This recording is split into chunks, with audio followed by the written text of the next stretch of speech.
On, above, over. তিনটি প্রিপোজিশনের অর্থই উপরে। জেনে নিই কখন কোনটি ব্যবহার করতে হবে। জেনে নিই অনের ব্যবহার। অন আমরা ব্যবহার করব যখন একটি জিনিসের উপর অপর একটি জিনিস রাখা থাকবে এবং সেটি টাচ করবে। যেমন যদি বলি টেবিলের উপর একটি বই রাখা আছে, তাহলে বইটি অবশ্যই টেবিলকে স্পর্শ করছে, তো এক্ষেত্রে আমরা ব্যবহার করব on. The book is on the table. Similarly যদি আমরা একটি চেয়ারের উপর একটি বিড়াল বসে থাকতে দেখি, তখন আমরা বলবো the cat is on the chair. Above এটি কখন ব্যবহার করব?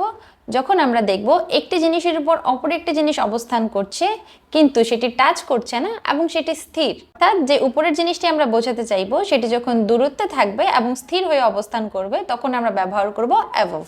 The lamp is above the table.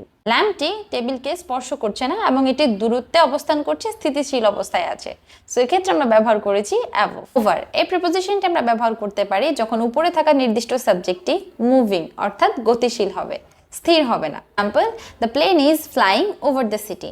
Plane গতিশীল, সো এই ক্ষেত্রে আমরা ব্যবহার করেছি over. The bird is flying over the tree. পাখিটি উড়ে যাচ্ছে অর্থাৎ মুভিং, তাই আমরা এই ক্ষেত্রে ব্যবহার করেছি ওভার। ইন সামারি, যখন উপরে থাকা বস্তুটি টাচ করবে তখন আমরা ব্যবহার করব অন। যখন উপরে থাকা বস্তুটি দূরত্বে এবং স্থির থাকবে তখন আমরা ব্যবহার করব অ্যাবভ। উপরে থাকা বস্তুটি গতিশীল হবে তখন আমরা ব্যবহার করব over. So I hope now it's clear to you all. Thank you for watching. See you in the next video. By.